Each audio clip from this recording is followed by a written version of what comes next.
Racikan Berita 1. Posisinya di sini. Mantap.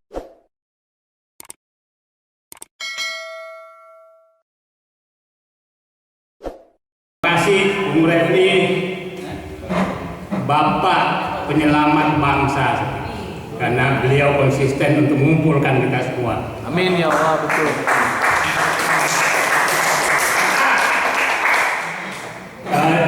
Judulnya ada apa dengan Prabowo? Pertanyaan saya, apakah Prabowo masih ada? Kenapa pertanyaan itu muncul bagi saya? Saya membaca dan menghayati Pak Prabowo dari 34 buku yang saya baca mulai 2012.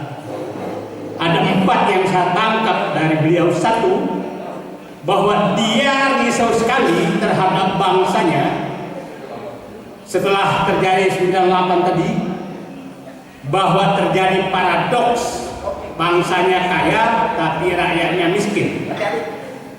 Terus yang kedua, pulang dari Yordania menyatakan tekad bahwa untuk merubah bangsanya tidak ada jalan lain kecuali masuk ke politik agar bisa membuat kebijakan.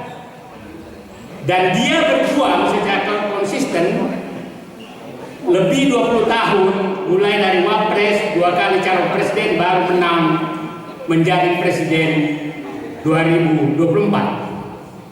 Apa yang mau dia perjuangkan? Saya lihat hanya 2 sebenarnya. Satu, bahwa ekonomi harus dinikmati oleh rakyat. Yang kedua, bahwa kedaulatan ada di tangan rakyat. Itu yang dia memperjuangkan. Dia sederhana sekali yang dia memperjuangkan. Pertanyaannya, apakah saat ini Prabowo masih di garis perjuangan tersebut? Itulah kenapa saya tadi bertanya, apakah Prabowo masih ada? Itu pertanyaan saya. Karena tadi konfigurasi kabinet kayaknya agak jauh dari yang kita bayangkan. Nah, yang saya bayangkan sekarang adalah siapa tahu sebenarnya saat ini baru terjadi perebutan kekuasaan, bukan kemarin. Nah, karena begini, kabinet yang disusun Prabowo saya katakan kan 5 jalur. Jalur pertama politisi, jalur kedua profesional, jalur ketiga adalah oligarki, jalur keempat adalah dinasti, jalur kelima adalah juru mati. Ini 5 jalur yang masuk ke kabinetnya Prabowo yang sekarang. Nah, jadi saya membayangkan sekarang yang terjadi, sedang terjadi perebutan kekuasaan di dalam pemerintahan, yaitu Merdeka Utara dengan Merdeka Selatan. Sekarang udah Merdeka Utara semua, simbol Merdeka Selatan itu Wapres. Apa yang terjadi?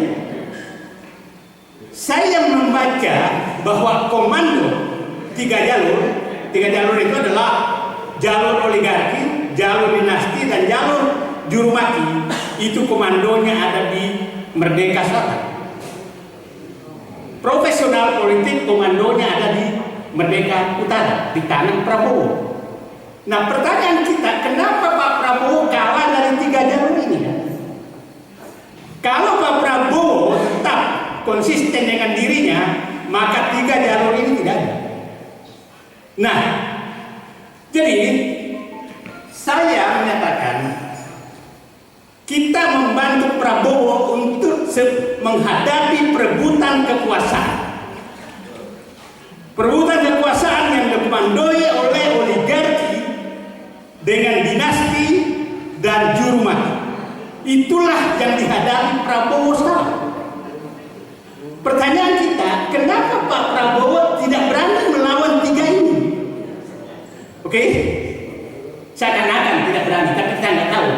Nah, jadi saya berharap berharap kita semua yang cinta negeri ini, kita bantu Prabowo yang sedang bergulat dengan perebutan kekuasaan yang sebenarnya.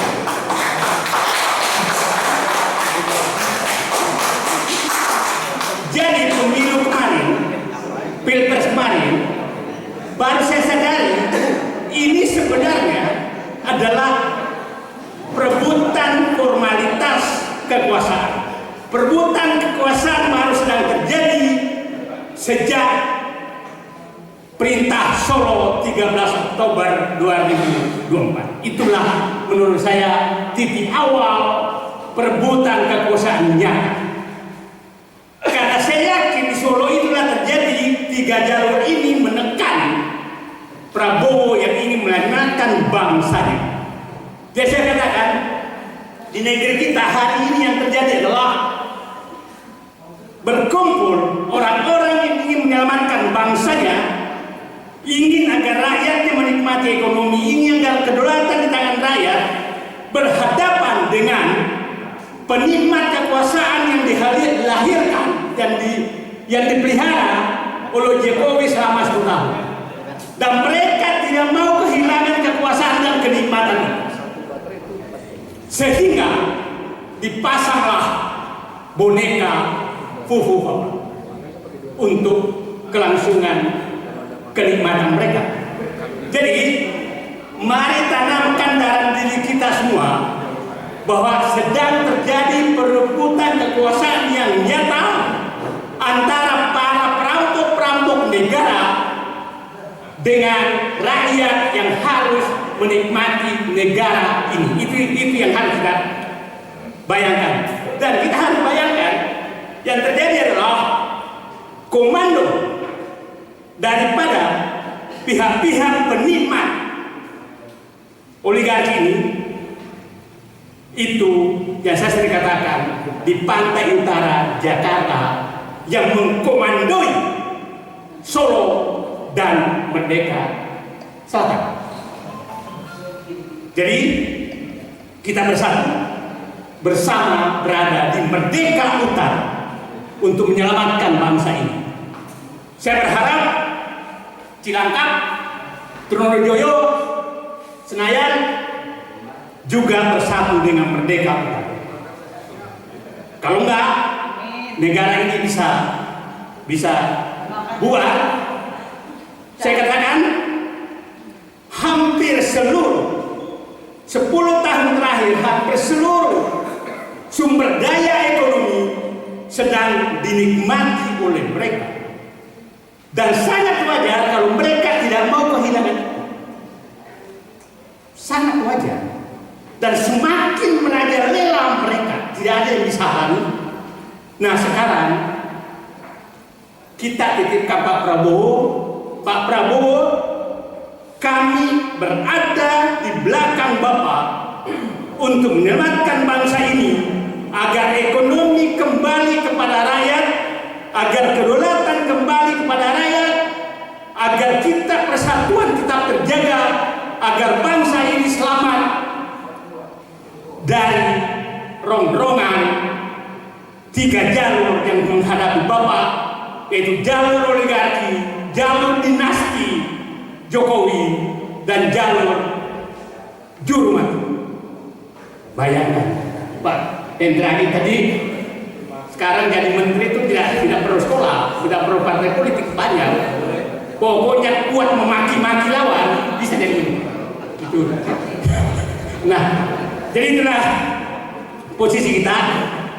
Jadi saya ulangi tadi, apakah masih ada Prabowo?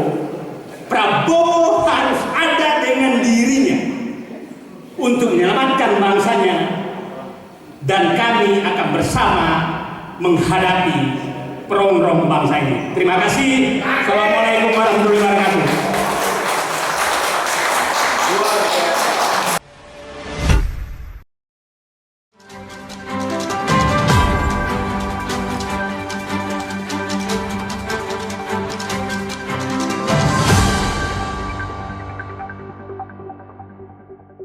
Racikan Berita 1.